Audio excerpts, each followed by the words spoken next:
Welcome back to the Deep Dive. Today, we're going to be diving into the mind of Charles T. Munger, Oh, yeah. a fascinating figure Absolutely. in the world of investing and beyond. Yeah. You've sent in a collection of excerpts from Poor Charlie's Almanack, Right. and you're specifically looking to understand Munger's unique approach to life learning and investment. That's a great goal, and Poor Charlie's Almanack is the perfect place to start. Yeah. What makes Munger so fascinating is that he doesn't just talk about investing. He explores how a multidisciplinary approach to life can lead to success in any field. He draws wisdom from history, psychology, and even hard sciences like physics and biology. Okay, so he's not your typical investor just looking at numbers. Right. And this multidisciplinary approach Yeah. is that what he calls the lattice work of mental models. Exactly. Munger believes that by understanding concepts from different fields, you can develop a latticework of mental models that help you analyze situations from multiple perspectives. This can be anything from understanding the psychology of decision-making to the basic principles of engineering. He argues that this is essential for making sound judgments in all areas of life. That's interesting. It's like having a toolbox filled with different tools for thinking, and you choose the right one depending on the problem you're facing. Yeah. But how does this actually play out in his investment philosophy? Well, one of Munger's core investment principles is the idea of finding companies with strong moats. Hold on. Moats. I'm picturing a castle. That's a good visual. Okay. A moat in business refers to a company's competitive advantage, something that makes it difficult for competitors to erode their market share. Okay. This could be a strong brand, a unique technology, or even a cost advantage. So it's about finding businesses that are built to last, that have something special that sets them apart. Exactly. Munger isn't interested in chasing short-term trends or quick profits. He's looking for companies that can stand the test of time, that have a sustainable advantage that will allow them to continue generating profits for years to come. Makes sense. Right. But how does someone actually identify a company with a moat? That seems pretty tricky. It does require careful analysis and a deep understanding of the business and its industry. Okay. But here's where Munger's multidisciplinary approach comes in handy. He uses mental models from different fields to assess a company's competitive position. Yeah. For example, he might draw on principles from biology to analyze how a company adapts to changes in its environment, Yeah. or use concepts from engineering to evaluate the efficiency of its operations. So he's not just looking at financial statements. He's Yeah. really trying to understand the underlying dynamics of the business and how it fits into the larger ecosystem. Exactly. Munger argues that many investors make the mistake of focusing too narrowly on financial metrics without considering the broader context. They might see a company with a high stock price and assume it's a good investment without understanding the factors that are driving that price. That's a good point. Yeah. It's like judging a book by its cover. Right. You need to look deeper to understand the story. Precisely. And Munger believes that by developing a lattice work of mental models, you can learn to read those deeper stories, to see the underlying forces that shape success and failure in business and in life. Okay, so moats are important, but is there anything else that makes Munger's investment strategy unique? From the excerpts you've shared, it sounds like he's not afraid to be different, to go against the crowd. You're absolutely right. Yeah. Munger, along with his longtime business partner, Warren Buffett, is known for his approach to investing, which is very different from what you often hear on Wall Street. Okay. They believe in what's called value investing. It's Right. about finding undervalued companies, businesses that the market has overlooked, and then holding onto them for the long term. So instead of trying to time the market or jump in and out of different stocks, they're playing the long game. Exactly. Munger compares this approach to a pari-mutuel system at a racetrack. Okay. Most people are betting on the favorites, hoping for a quick win. But Munger and Buffett are looking for those hidden gems, the horses, with good odds that everyone else is overlooking. And once they find those mispriced bets, they're not afraid to bet big. So they're being patient and selective, waiting for those opportunities where they have a clear advantage. Right. That sounds like it requires a lot of discipline and confidence in your own judgment. Absolutely.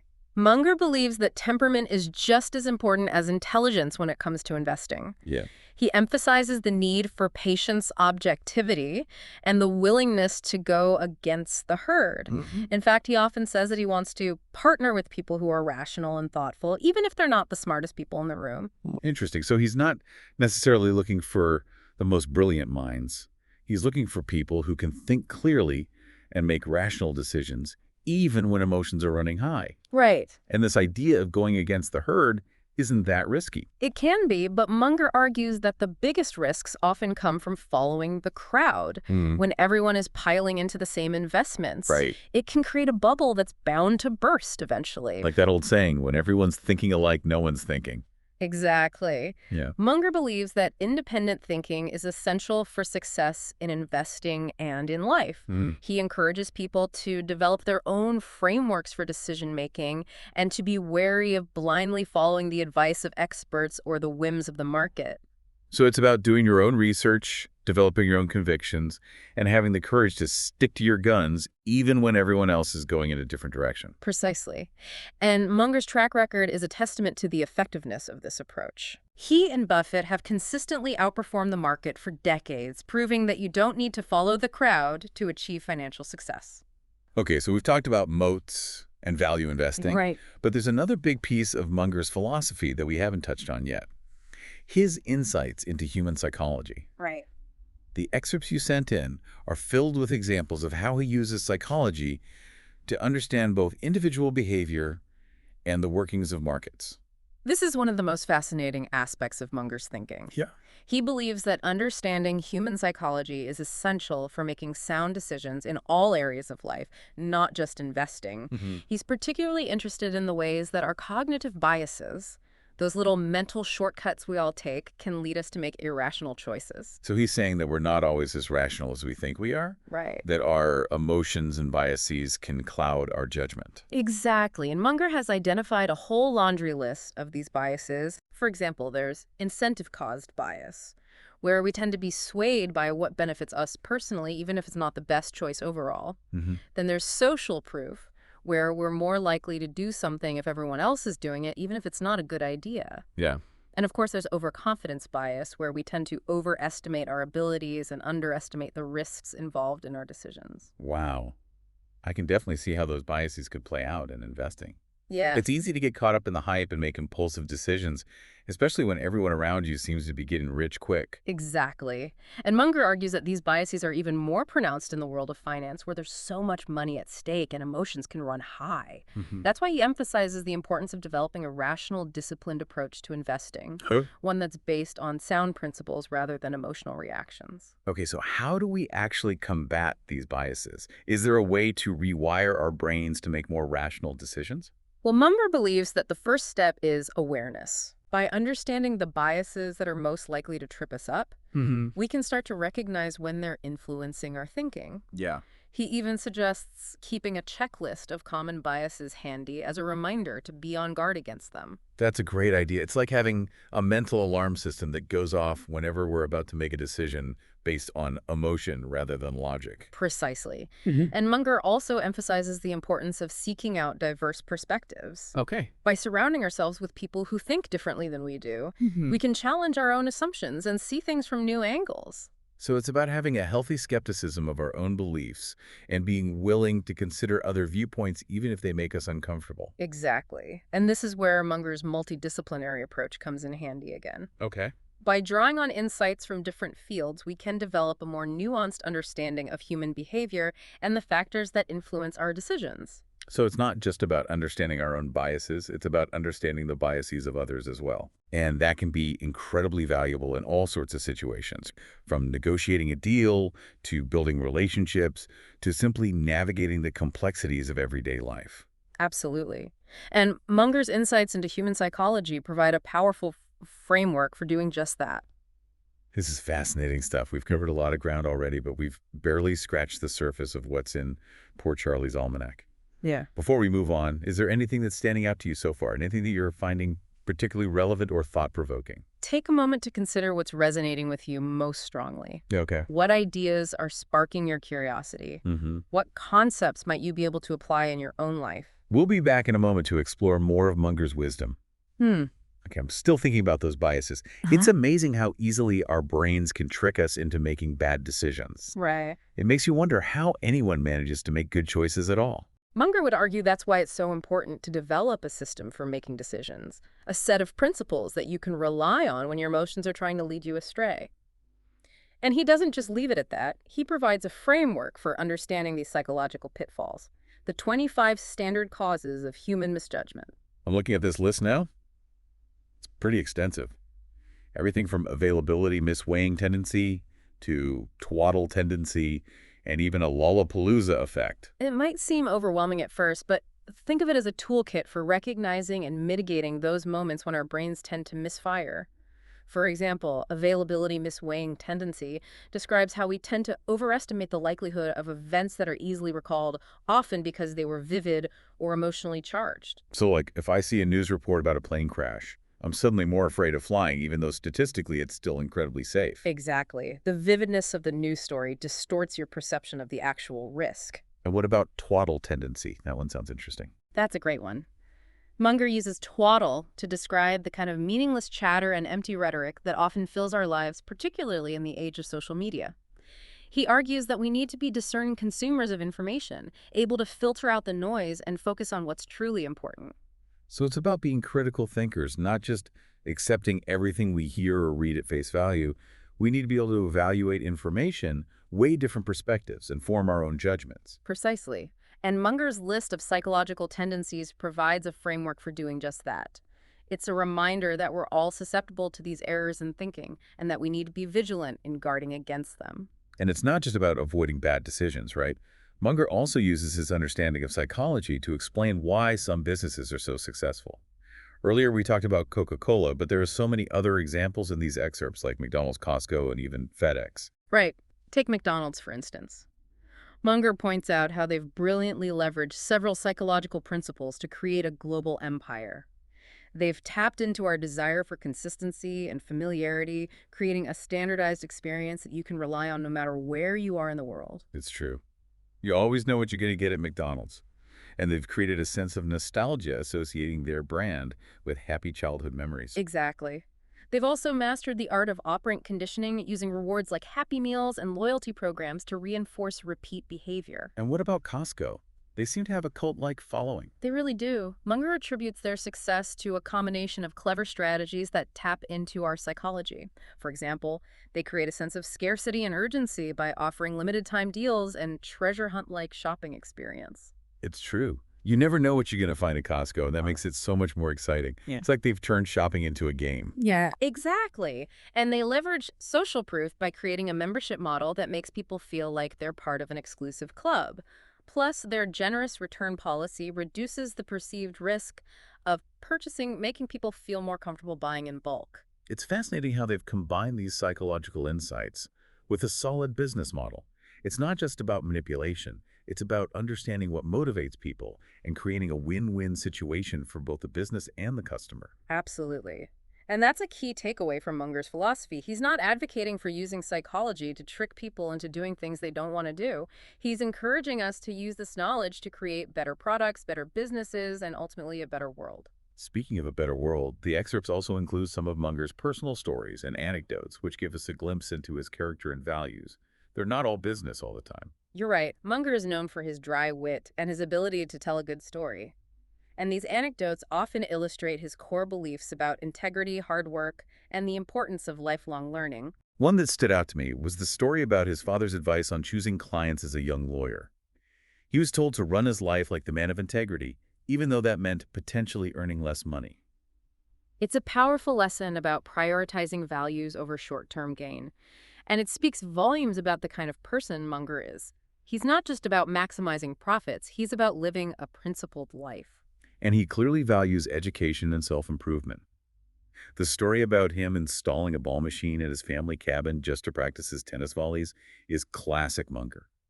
He's constantly striving to improve, even in areas that most people would consider leisure activities. It highlights his commitment to mastery and his belief that there's always room for growth no matter how successful you are. And this dedication isn't limited to his own pursuits. He's also deeply committed to his family and to passing on his values to future generations. There's a real warmth to those stories, a sense of connection and legacy. Like the image of him lifting his children and grandchildren with his thumbs, creating a special bond that transcends generations. Those personal touches really round out the picture of Munger.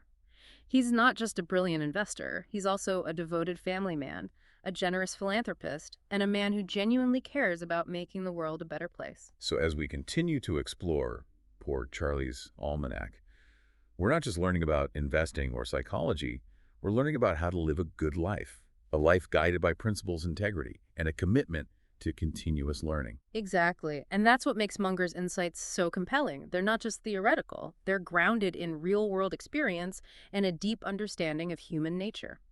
This is reminding me of something else from the excerpts. Munger's pretty scathing critique of traditional education. He doesn't mince words. He thinks there are some serious flaws in the way we approach learning, particularly at the university level. He's not afraid to challenge conventional wisdom, even when it comes to institutions that are highly respected.